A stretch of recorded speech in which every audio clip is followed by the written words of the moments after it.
खुश नसीब है कि अब से कुछ ही देर में हम लोग मीटियोर शावर देखेंगे, और वो भी एकदम लाइव। ऐसा पहली बार हो रहा है गाइस, लाइफ में ऐसा नजारा दोबारा देखने को नहीं मिलेगा। ये देखो, अमेरिका में भी शुरू हो गया मीटियोर शावर। अरे अब इंग्लैंड के आसमान में भी दिखाई दे रहा है। अगला नंबर हमारे देश इंडिया का है दोस्तों। तैयार हो जाओ आसमान में प्रकृति की आतिशबाजी देखने के लिए। वो देखो, शुरू हो गया।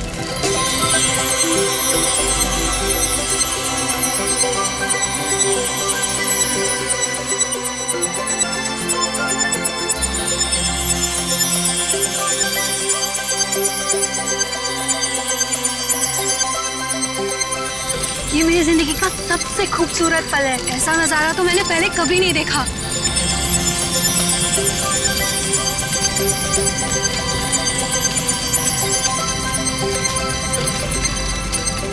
हे गाइस, वो देखो, आसमान से शायद कुछ गिर रहा है। ये कहीं किसी मीटियोर का हिस्सा तो नहीं है? वो देखो, वहां गिरा, चलो देखते हैं। ये तो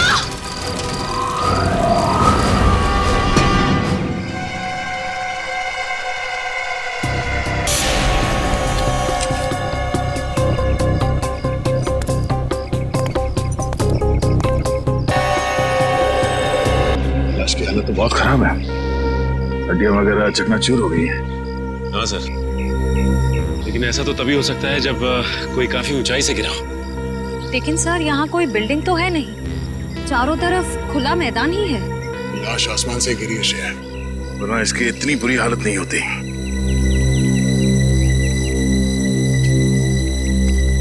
कब हुआ ये, कितने बजे? यही कोई रात 3:15 बजे। हम लोग रात को मीटियोर शावर देख रहे थे, तभी अचानक आकर के कुछ गिरा। और हमें लगा मीटियोर शावर का ही कुछ हिस्सा होगा, लेकिन जब पास जाके देखा तो लाश थी। सर, जब लाश ऊपर से गिर रही थी तब ये जल भी नहीं रही थी। अच्छा, ये केस कुछ ज्यादा ही पेचीदा लगता है। देखते हैं डॉक्टर सालुंके क्या कहते हैं इस लाश को देख के। चलो।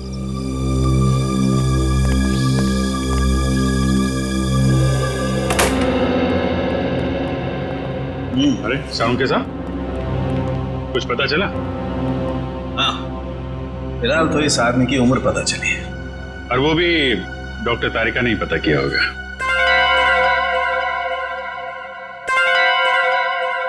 मैंने पता किया है। आपने किया है? जी हाँ। कोई शक है आपको? नहीं नहीं, शक की क्या बात है, आपने पता किया होगा तो ठीक ही किया होगा। वैसे क्या क्या पता क्या किया आपने? पता ये किया कि इस आदमी की उम्र 120 साल है। क्या 120 साल का बुजुर्ग आदमी इतनी ऊंचाई से गिर के मर गया? क्यों? कहीं लिखा हुआ है कि 120 साल का आदमी ऊंचाई से नहीं गिर सकता? आप लोगों से कुछ गलती तो नहीं हो गई? आप एक काम कीजिए, तारिका जी से कंफर्म कर लीजिए। बताओ भाई ने। हाँ अभिजीत, इनके एक्सरे स्कैन्स देख लो। देखो, ये देखिए, इनकी हड्डियां काफी कमजोर हो चुकी थी, जैसे कि उम्र के साथ साथ होता है। और टिश्यूज को हुए नुकसान को देखकर हमने अंदाजा लगाया कि इनकी उम्र तकरीबन 120 साल के आसपास रही होगी। अच्छा, वैसे कितनी ऊंचाई से गिरे होंगे ये? फिलहाल ये बता पाना मुश्किल है। सर, हो सकता है इस आदमी को किसी हवाई जहाज से फेंका गया हो। सर, वो केस याद है ना आपको, जब एक लाश को हेलीकॉप्टर से फेंका गया था?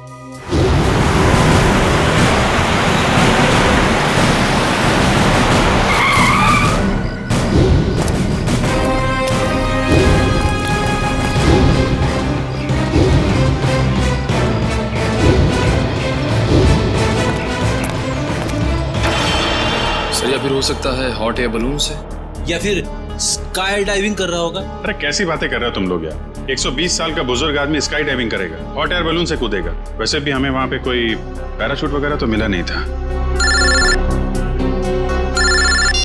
हेलो, जली हुई चीज समुद्र में गिरी है, लाश के पास वाले इलाके में? ठीक है ठीक है, पहुंचते हैं हम।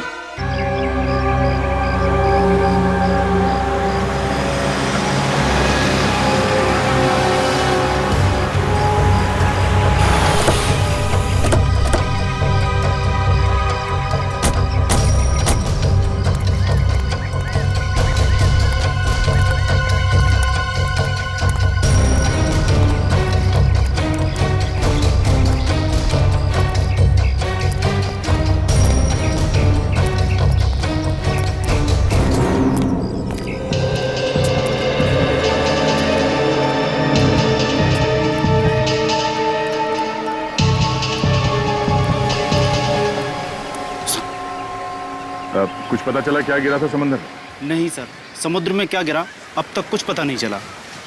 अच्छा, पहली बार किसने देखा था उस चीज को समुद्र में गिरते हुए? शंकर ने कह रहा था कि जब वो अनोखी चीज समुद्र में गिरी तो वो बॉम्ब की तरह फट गई और उसमें से चिंगारियां भी निकली। सर हो सकता है ये कोई बॉम्ब ही हो, शायद किसी ने ऊपर से फेंका। नहीं सचिन, कोई समुद्र में बॉम्ब क्यों गिराएगा? बात कुछ और ही है। हो ना हो इसका उस लाश के साथ जरूर कुछ संबंध है। ये शंकर कहाँ है? सर वो रहा सर।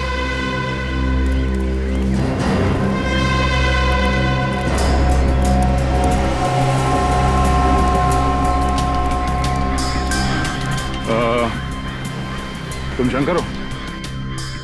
जी मैं शंकर। हम लोग सीआईडी से हैं। एग्जैक्टली हुआ क्या था? सर करीब रात के 3 बज रहे थे। मेरी बीवी जोर जोर से खर्राटे भर रही थी, इसलिए मुझे नींद नहीं आ रही थी। क्या आपकी वाइफ भी खर्राटे मारती है? रेडी, अब अपनी वाइफ की बातें शुरू मत कर देना। हाँ, क्या कह रहे थे आप? नींद ना आ पाने की वजह से मैं कुछ देर बाहर टहलने निकल आया। तभी अचानक मैंने देखा कोई बड़ी सी चीज जोर से छपाक करके समुद्र में गिरी। एक बहुत तेज रोशनी हुई, जैसे किसी ने आग का गोला दरिया में फेंक दिया। सर हो सकता है कि अंतरिक्ष से कोई उड़न तस्तरी गिरी होगी समुद्र में, और वो 120 साल का आदमी वो भी उड़न तस्तरी से ही गिरा होगा, फ्लाइंग सॉसर से। रेडी, मैंने तुमसे क्या कहा अभी? थोड़ी देर के लिए मौन व्रत रखो, समझे? सॉरी। जी कहिए। मैं समुद्र के नजदीक आया, ये जानने लगे आखिर हुआ क्या है। तभी दूर एक आदमी की परछाई दिखाई दी। आदमी की परछाई? तुमने उसका चेहरा देखा?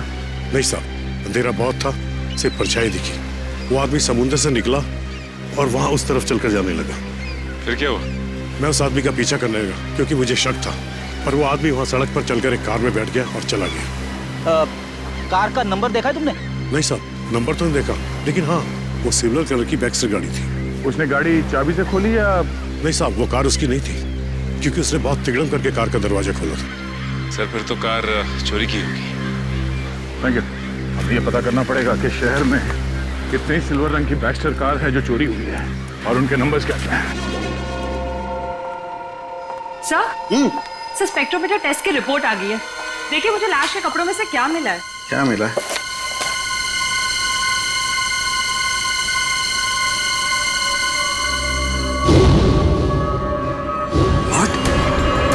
Rocket fuel? हाँ सर। अरे लेकिन तारिका, रॉकेट फ्यूल तो स्पेस क्राफ्ट को स्पेस में भेजने के लिए इस्तेमाल होता है। सर कहीं आदमी रॉकेट में होगा तो? नहीं, रॉकेट में होगा तो भी क्या है, रॉकेट में होने से इसके कपड़ों पर रॉकेट फ्यूल कैसे आ सकता है Tarika? It is not possible. नहीं, ये कुछ और ही चक्कर है। समुद्र में जो खास चीज गिरी थी उसके बारे में क्या पता चला? सर अब तक तो कुछ पता नहीं चला है सर, लेकिन गोताखोर लगे हुए हैं। सर समुद्र का वो हिस्सा काफी गहरा और खतरनाक है, इसलिए गोताखोरों को काफी दिक्कतों का सामना करना पड़ रहा है। बॉस, अभी तो और भी दिक्कतों का सामना करना पड़ेगा। और भी दिक्कतों का मतलब क्या है डॉक्टर साहब आपका? मतलब ये अभिजीत के मुझसे बहुत बड़ी गलती हो गई है। गलती? ऐसी क्या गलती कर दी सर आपने? दया, अगर प्रद्युमन ये वादा करे कि वो मुझसे नाराज नहीं होगा तो मैं बता सकता हूँ। नहीं, अरे मैं नाराज क्यों हूँगा? मैं तो मिठाई बांटूंगा, क्योंकि the great intelligent and genius doctor Salunkhe ने जिंदगी में पहली बार अपनी गलती मान ली। तो डॉक्टर साहब बताइए, क्या गलती की आपने? गलती दरअसल मुझसे ये हुई है कि उस आदमी की उम्र 120 साल नहीं है। क्या? 120 साल की नहीं है? नहीं। तो फिर क्या उम्र होगी उसकी? लगभग 50 साल। क्या साळुंखे, तूने 50 साल के आदमी को 120 साल का बना दिया? इतनी बड़ी गलती की तूने? यार दरअसल उस आदमी की हड्डियां तो यही बता रही थी कि उसकी उम्र 120 साल की होनी चाहिए, मगर स्पेक्ट्रोमीटर टेस्ट के बाद उसके कपड़ों पर मिला रॉकेट फ्यूल ये बता रहा है कि ये आदमी 4-5 महीने अंतरिक्ष में रहकर आया है। क्या उसके कपड़ों पर रॉकेट फ्यूल मिला? हाँ, और अंतरिक्ष में हड्डियों की डेंसिटी हर महीने 2% घटती जाती है। मतलब लाश अंतरिक्ष में से गिरी है? नहीं ब्रेडी, लाश अंतरिक्ष से अगर गिरती तो जल जाती, धरती पर पहुंचने से पहले ही उसके चीथड़े उड़ जाते, मगर ऐसा हुआ नहीं। मतलब ये लाश किसी स्पेसक्राफ्ट से गिरा है जब वो धरती पे वापस आ रहा होगा। मगर दया, हमारे देश से कोई स्पेसक्राफ्ट तो किसी इंसान को लेकर अंतरिक्ष में गया ही नहीं। फिर भी अभिजीत, हमें पता तो लगाना ही पड़ेगा कि है कौन ये, और फिर वो गिरा तो गिरा कहां से और कैसे, और ये तो हमें हमारी स्पेस एजेंसी ही बता सकती है। हेलो सर, मैं यहाँ का डिप्टी डायरेक्टर हूँ। हरीश मेरा नाम है। कहिए। हरीश जी, हम यहाँ पर एक ऐसे आदमी के सिलसिले में आए हैं जिसका खून हुआ है, मगर उसने अंतरिक्ष में 4-5 महीने गुजारे हैं। आपको तो इस बात की जानकारी होगी ना कि हमारे देश से कौन कौन आदमी अंतरिक्ष यात्रा करके आया। यस सर, जानकारी तो पूरी है, पर हमें ये जानकारी किसी को भी देने की अनुमति नहीं है, फिर चाहे वो सीआईडी क्यों ना हो। लगता है हरीश जी आप इस बात की गंभीरता को समझ नहीं पा रहे हैं। एक आदमी का खून हुआ है, खून। एक ऐसा आदमी जो शायद आपका साथी था, जो आपके साथ उठता बैठता था, हंसता खेलता था, खाता पीता था, और इसीलिए हम ये जानना चाहते हैं कि क्या आपका कोई साथी लापता है क्या? सर, ये जो भी इंसान है ये हमारा साथी हो ही नहीं सकता, क्योंकि अभी तक हमारे देश की तरफ से कोई भी स्पेसक्राफ्ट एस्ट्रोनॉट लेके अंतरिक्ष में गया ही नहीं है। हो सकता है कोई चोरी छुपे गया हो अंतरिक्ष में। नहीं सर, स्पेस को इतनी साधारण जगह नहीं है। हमारी जानकारी के बिना वहां जाना असंभव है, इम्पॉसिबल। अच्छा, आपके स्टाफ में से ऐसा कोई आदमी है जो आज काम पे नहीं आया? सर, विशाल सर काम पे नहीं आए हैं। विशाल काम पर नहीं आया? अच्छा, क्या विशाल कभी अंतरिक्ष में गया था? हाँ सर, विशाल सर बहुत साल पहले अंतरिक्ष में गए थे, लेकिन किसी और देश की तरफ से। एक्चुअली सर, वो हमारे यहाँ का हेड इंजीनियर है। यहाँ के हर प्रोजेक्ट की शुरुआत उसी की देखरेख में होती है। 3 साल पहले 5 महीने के लिए वो अंतरिक्ष में गया था, जॉइंट नेशन स्पेस प्रोग्राम के तहत। अच्छा, गया था। अभिजीत, साळुंखे ने भी तो यही कहा कि वो इंसान 4-5 महीने के लिए अंतरिक्ष में था। हाँ सर, विशाल सर हमें अंतरिक्ष में जाने की ट्रेनिंग दे रहे थे। और क्या विशाल का कद 5 फुट 7 इंच था? जी। फिर तो सर जिसकी लाश मिली है शायद वो विशाल ही है। मुझे तो यकीन ही नहीं हो रहा। नहीं हरीश जी, देखिए, जब तक डीएनए मैच नहीं होता हम यकीन से नहीं कह सकते कि वो लाश विशाल की ही है। लेकिन हमें विशाल के सारे मेडिकल डिटेल्स चाहिए और विशाल के घर का पता भी।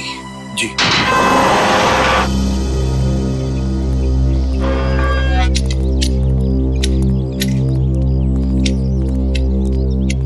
सुनिए, ये विशाल का घर है ना? जी, घर तो विशाल साहब का ही है, लेकिन वो घर पर नहीं है। हाँ, वो तो पता है हमें, लेकिन क्या विशाल जी के कोई घर वाले या परिवार वाले, कोई दोस्त वगैरह आसपास रहते हैं क्या? जी, विशाल साहब की पत्नी अदिति मेम साहब तीर्थ गई हैं। आप लोग? हम लोग सीआईडी से। सीआईडी? जी। कहिए, क्या बात है? आप कौन है? आपका नाम क्या है? जी, मेरा नाम बिरजू है। अच्छा, देखो बिरजू, हमें एक लाश मिली है। लाश? और हमें शक है कि वो लाश विशाल जी की है। ये कैसे हो सकता है? विशाल साहब नहीं मर सकते। देखिए, आप संभालिए अपने आप को। फिलहाल हमें सिर्फ शक है कि ये लाश विशाल जी की है। हो सकता है कि ये लाश किसी और की हो। भगवान करे वो लाश विशाल साहब की ना हो। वैसे आखिरी बार कब देखा था तुमने विशाल जी को? कब मिले थे उन्हें? कल सुबह जब मैं काम पर आया था तो विशाल साहब ने मेरी बाहर से ही छुट्टी कर दी थी। घर के बाहर से ही छुट्टी दी? क्यों, किस लिए? जी पता नहीं, ऐसा पहले कभी नहीं हुआ है। मैंने विशाल जी से कहा कि मैं घर की सफाई कर देता हूँ, झाड़ू पोछा कर देता हूँ, मैं फिर चला जाता हूँ, लेकिन उन्होंने मुझे घर में घुसने ही नहीं दिया। आपको उन्होंने घर में घुसने ही नहीं दिया? जी हाँ, उनका बर्ताव बड़ा अजीब सा था। जब उन्होंने अदिति मेम साहब के तीर्थ पर जाने की बात कही तो मुझे बड़ा अजीब सा लगा। मुझे यकीन ही नहीं हुआ। लेकिन क्यों? क्योंकि अदिति मैडम इस तरह अचानक कहीं नहीं जाती। अगर वो शहर से बाहर कहीं जाती भी हैं तो महीनों पहले वो अपनी तैयारी पूरी कर लेती हैं। अच्छा, साहब ने तुम्हें घर के अंदर आने से मना कर दिया। वैसे बिरजू, हम घर के अंदर देखना चाहते हैं। तुम्हारे पास घर की चाबी तो होगी? जी हाँ। हम ये देखना चाहते हैं ऐसी क्या वजह थी जो साहब ने तुम्हें घर के अंदर आने से मना कर दिया। जी अभी खोलता हूँ।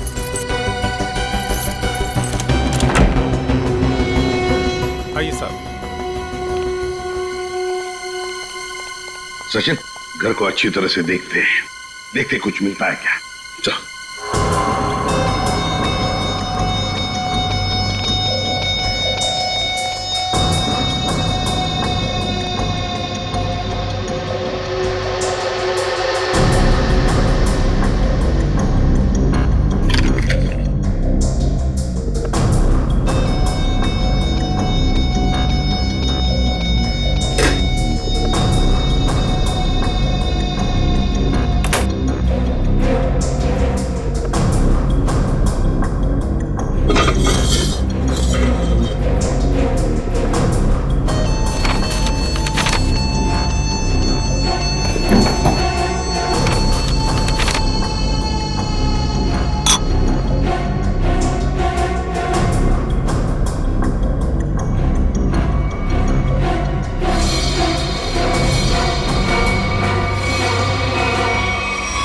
किसी कागज के टुकड़े पर कुछ हल्का हल्का सा लिखा हुआ है।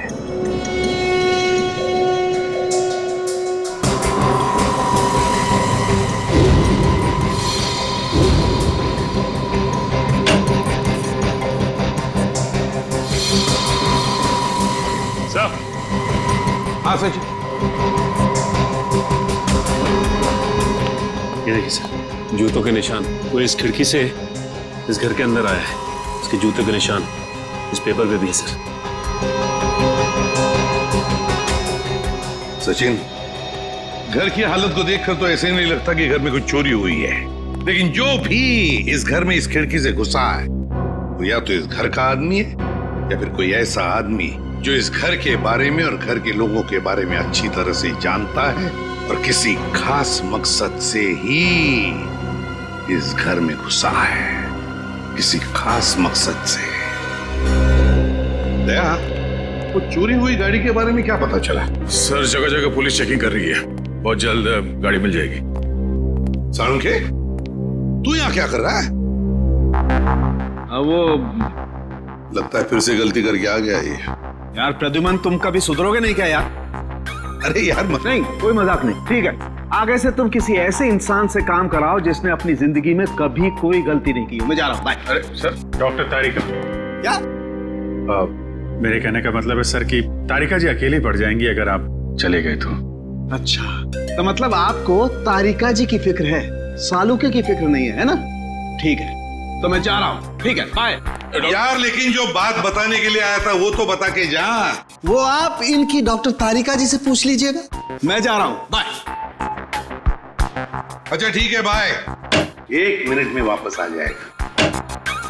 हाँ दया, देखा?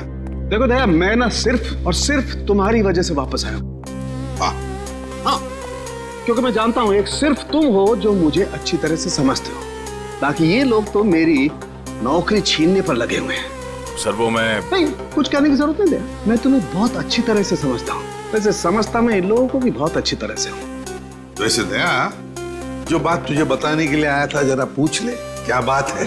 अब सर देखो दया, जो लाश आप लोगों को मिली थी ना, उसका डीएनए मैच हो गया है और वो लाश विशाल की है। क्या? विशाल की है? मतलब हमारा शक सही निकला? बिल्कुल। और जो जूतों के निशान आपको विशाल के घर से मिले थे वो किसी ऐसे आदमी के जो एक पांव से लंगड़ा के चलता है। ये कैसे पता चला सालुंखे सर? देखो, जब कोई इंसान लंगड़ा के चलता है तो उसका एक पैर पर वजन ज्यादा होता है और दूसरे पैर पर वजन कम होता है, और इसीलिए दोनों पैरों का अलग अलग निशान पड़ता है। वाह सालुंखे साहब, वाह, बड़ा तगड़ा ऑब्जर्वेशन है आपका। Thank you. समझता क्या है?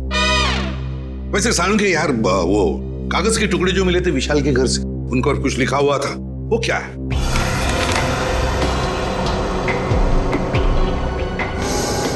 वो ये था, अगर तुमने जुबान खोली तो जान से जाओगे।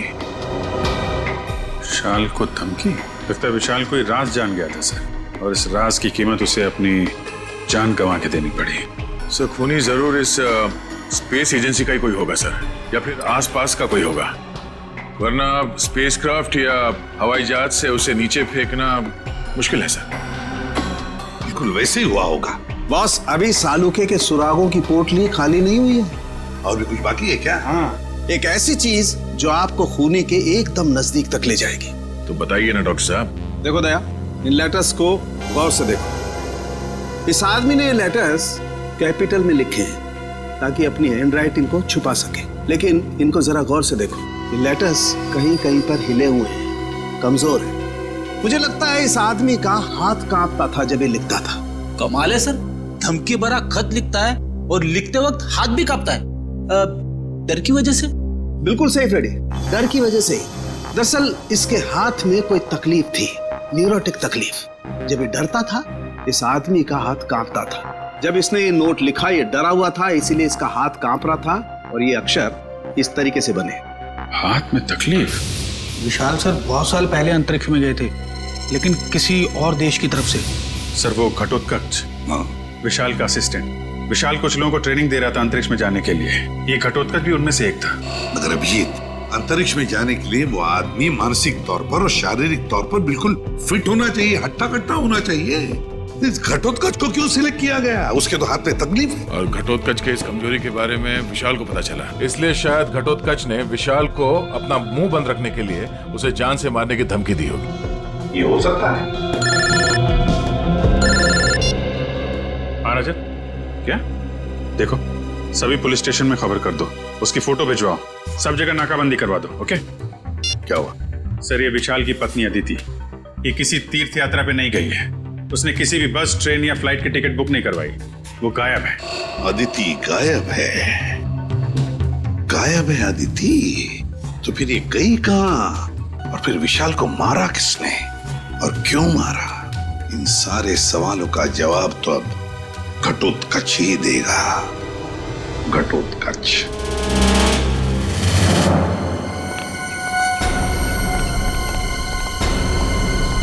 सर, ये घटोत्कच का घर सर।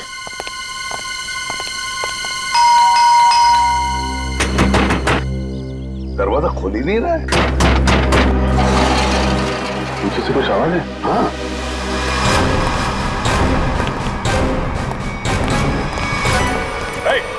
पकड़ो उसे।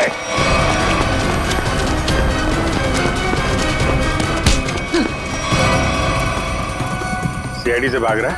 कहाँ भाग रहा है? मुझे छोड़ दीजिए सर, मैंने कुछ नहीं किया सर। कुछ नहीं किया तो भाग क्यों रहा था? मैं जानता था सर कि आप लोग मुझ पे शक करेंगे। आप लोग मुझ पे शक करेंगे? शक नहीं करेंगे तो क्या पूजा करेंगे? हाँ? तुमने विशाल को चिट्ठी भेजी थी ना, धमकी भरी। अगर तुमने अपना मुंह खोला तो जान से जाओगे। भेजी थी या नहीं? बोल। हाँ सर, वो खत मैंने लिखा था सर, लेकिन वो मेरी भूल थी जो मैंने गुस्से में की थी सर। मैंने विशाल सर को नहीं मारा सर। ऐसी कहानी हम लोग बहुत सुन चुके हैं, समझे? मैं सच कर रहा हूँ सर, मैं तो 3 दिन पहले विशाल जी के घर पे गया था उनसे माफी मांगने के लिए। तुम यहाँ पर क्यों आए हो? देखिए विशाल जी, मैं आपसे अपनी उस चिट्ठी के लिए माफी मांगने के लिए आया। उस वक्त मैं शराब के नशे में था और शराब के नशे में ही अक्सर सच्ची बात जुबान पर आ ही जाती है। देखिए आप ऐसा मत कहिए, आप न सिर्फ मेरे दोस्त हैं बल्कि मेरे मार्गदर्शक भी हैं। अगर आपने मुझे माफ ना किया तो मैं अपनी नजरों में ही गिर जाऊंगा। ठीक है, मैंने तुम्हें माफ किया। देखिए आप कुछ परेशान नजर आ रहे हैं। परेशान? नहीं, मुझे काहे की परेशानी है?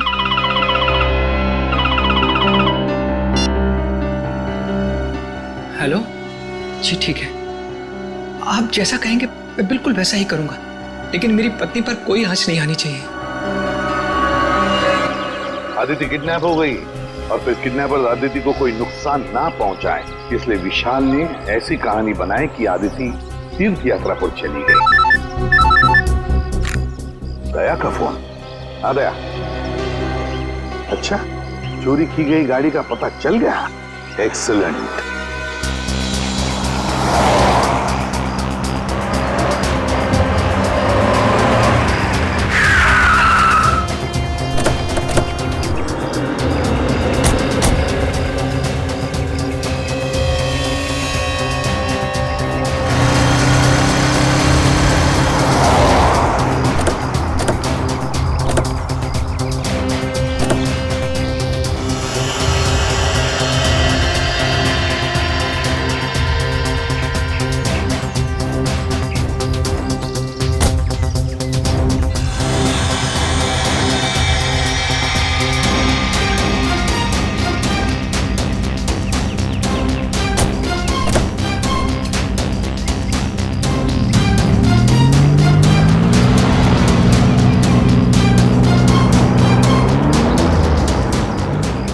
खूनी समंदर किनारे से इस गाड़ी में यहाँ तक आया और उसके बाद गाड़ी को यहाँ पे लावारिस छोड़ के किसी और गाड़ी में चला गया।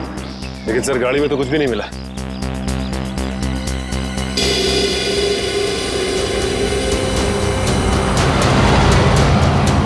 ये देखो, सीसीटीवी कैमरा लगा हुआ है इस ट्रैफिक पोस्ट पे।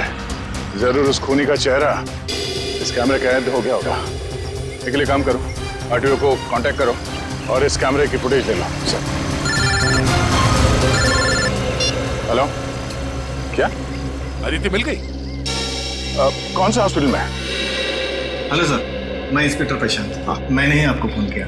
अच्छा, अदिति की तबीयत कैसी है? सर, उन्हें गोली लगी थी। गोली लगी थी? जी हाँ, उनका ऑपरेशन हुआ है, अब वो खतरे से बाहर है। लेकिन ये आदिति मिली कहाँ तुम लोगों को? सर हम लोग पेट्रोल पे थे। Hello control room. Yes sir, यहाँ सब कुछ ठीक है सर, ओवर। अरे राघव, वो देखो, इसे औरत को जबरदस्ती ले जाया जा रहा है। कहीं अदिति तो नहीं जिसकी फोटो सीआईडी ने भेजी थी हर जगह ढूंढने के लिए? हो सकता है। चलो देखते हैं, पीछा करो उसका। चलो जल्दी। एक काम करो, सायरन बंद ही रखो ताकि उन्हें पता नहीं चले कि हम लोग उनका पीछा कर रहे हैं। बोल रहे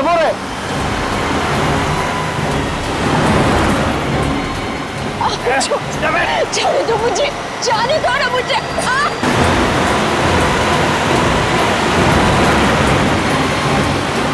कैसे भी पकड़ना है उन लोगों को, पीछा करो जल्दी। वो देखो, देख लो।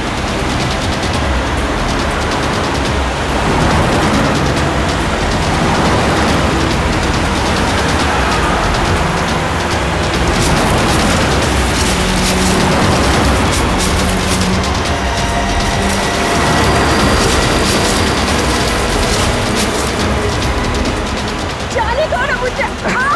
जाने देंगे, जाने से पहले तोहफा तो लेके जाओ। ऐसा तोहफा? तोहफा दिखाता हूँ मैं तोहफा। ये है मेरा तोहफा। ड्राइवर ले चलो।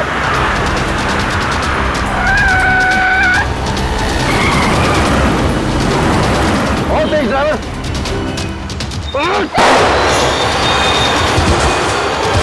जल्दी चलो। ये तो आदिति ही है, इसे तो गोली लगी है। चलो जल्दी से हॉस्पिटल लेके चलते हैं। उस कार को हमने रोकने की बहुत कोशिश की सर, मगर हमारा ज्यादा ध्यान अदिति जी की तरफ था, इसलिए वो लोग हमारे हाथ से निकल गए। तुम लोगों ने बिल्कुल सही किया। गाड़ी का नंबर तो नोट किया होगा? नहीं सर, उस गाड़ी की नंबर प्लेट पे मिट्टी लगी हुई थी सर, इसलिए हम लोग आधा ही नंबर देख पाए।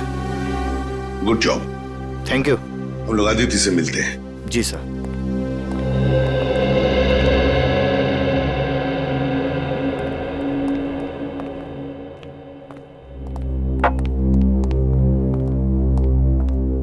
अदिति, अब कैसी हो? ठीक हूँ। आप कौन? मैं एसीपी प्रद्युमन, सीआईडी से। सीआईडी से? मेरे पति कहाँ हैं? बहुत जल्दी आ जाएंगे। बस एक बात बताओ, ये सब कैसे हुआ तुम्हारे साथ?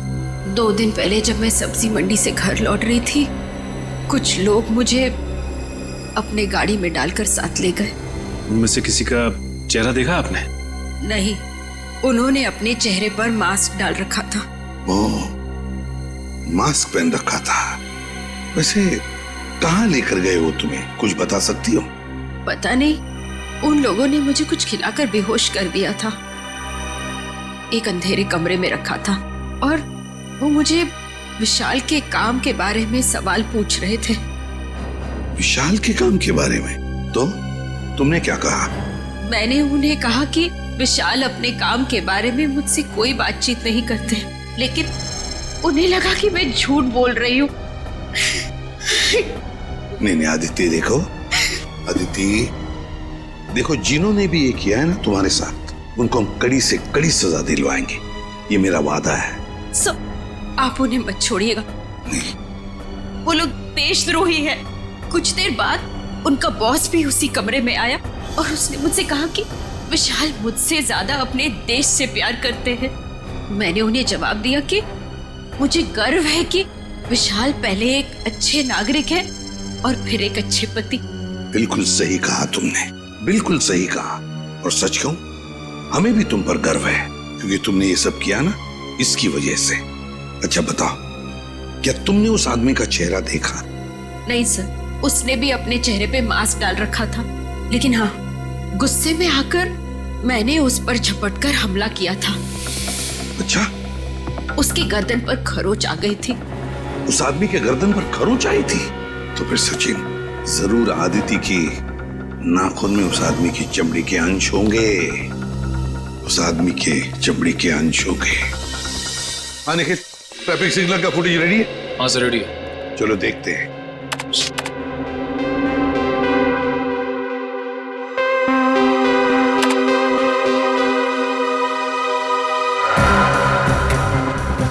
रात का फुटेज है, समझ में नहीं आ रहा है। दिन का फुटेज दिखाओ।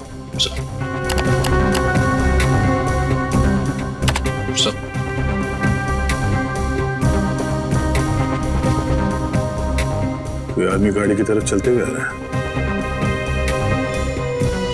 निखिल, पॉज करो, रिवाइंड करो और फिर से प्ले करो।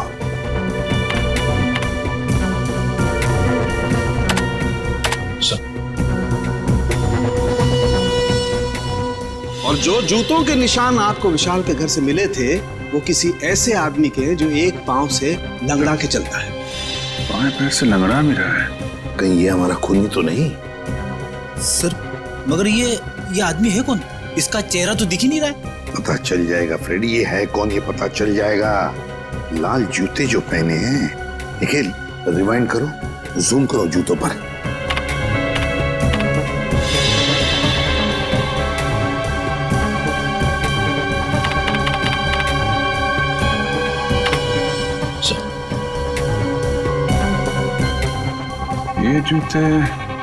ये जूते मैंने कहीं देखे हैं सर। देखे? कहां पर? किसके पैरों में? सर आज विशाल सर नहीं आए हैं। समीर, विशाल का असिस्टेंट सर, और वो लंगड़ा के भी चल रहा था। विशाल का असिस्टेंट समीर। अरे दरवाजा तो खुला ही है। माय गॉड, खून! चुप करना रहना। लगता है किसी को घसीट के ले जाया गया है यहां से उस तरफ।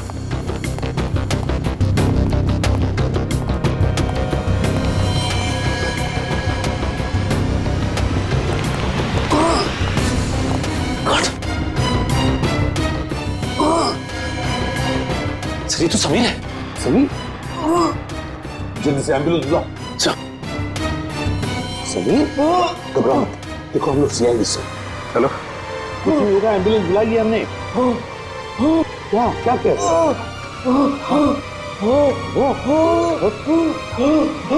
क्या बताओ बताओ। Sameer, Sameer. Okay, thank you sir. Ambulance आ रही है सर। समीर तो मर गया। माय गॉड सर, हम तो सोच रहे थे कि ये समीर ही गुनहगार है, लेकिन यहाँ तो समीर का ही किसी ने खून कर दिया। वही तो, इस शतरंज के खेल का असली खिलाड़ी तो कोई और ही है, कोई और ही है। समीर के घर में से जो डॉक्यूमेंट्स मिले उससे पता चलता है कि समीर विशाल के लिए काम करता था। जासूस था वो विशाल का। दुनिया के सामने समीर विशाल का असिस्टेंट और असली काम जासूसी। एग्जैक्टली। पर जब विशाल को पता चला कि स्पेस एजेंसी में कोई गद्दार है जो वहां की खुफिया इंफॉर्मेशन बाहर भेज रहा है, तो बस उसका पर्दाफाश करने के लिए उसने समीर को रख लिया काम पर, जासूस बनाकर। और इसीलिए समीर ने भी हमें कुछ नहीं बताया, क्योंकि विशाल ने उसे ऐसा करने से मना कर दिया था। हाँ, दया जब विशाल का खून हुआ तब शायद समीर तहकीकात करने के लिए विशाल के घर गया। पर जैसे ही खूनी को लगा कि समीर उस तक पहुंचने वाला है, उसने समीर का भी खून कर दिया।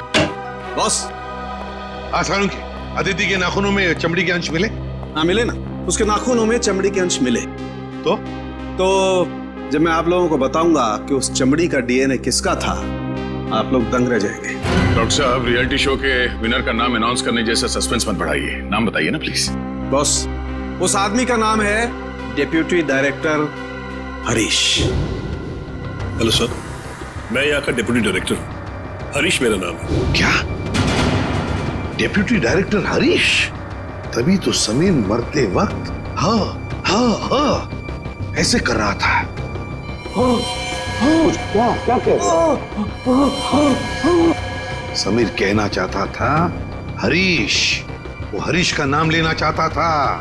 Deputy director Harish, space agency का deputy director Harish. Excuse me sir, आप लोग यहाँ?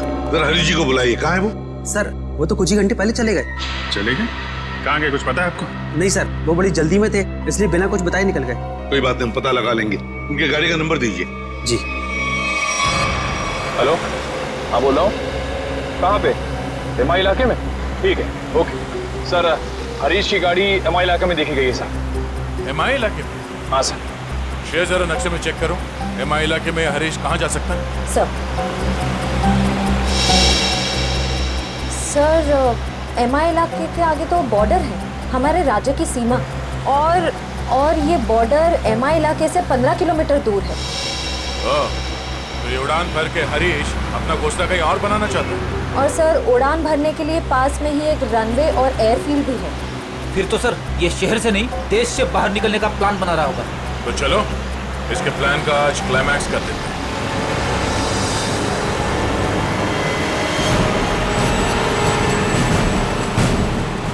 सर वो देखिए हरीश की गाड़ी है।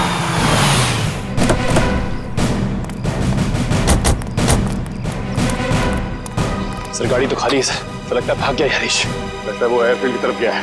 चलो लेट्स गो।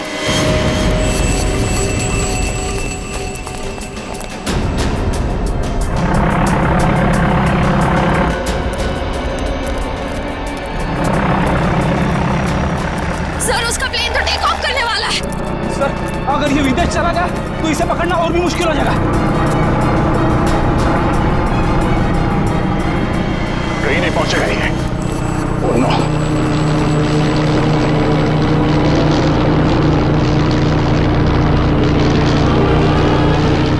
सर हम कंट्रोल टावर से पता कर सकते हैं कि ये प्लेन किस दिशा में और कौन से देश की तरफ गया है।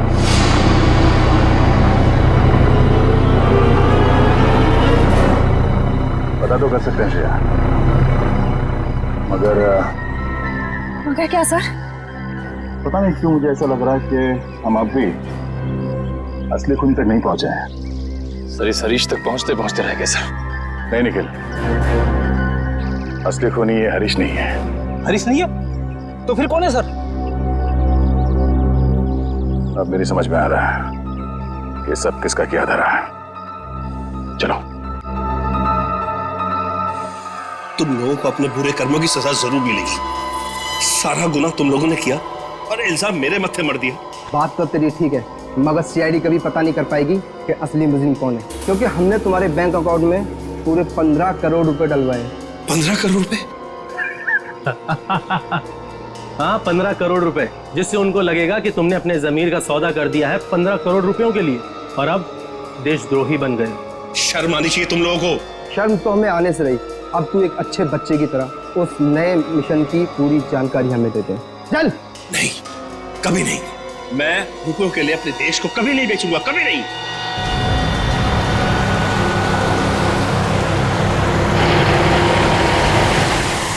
देख, मैं तुझे आखिरी बार बोलता हूँ, बता दे, जिंदा छोड़ दूंगा तुझे, वरना तुम्हारे मरने के बाद वो जानकारी तो हम हथिया ही लेंगे। एक गद्दार की जिंदगी जीने से एक देशभक्त की मौत मरना मुझे ज्यादा गंवा रहा है, समझे तुम लोग? हाँ, मगर अफसोस, कानून और देशवासियों की नजरों में तू हमेशा एक गद्दारी कहलाएगा। नहीं रहेगा। कोई अपनी जगह से नहीं लेगा। या नीचे हाथ खोलो, उठ। बस।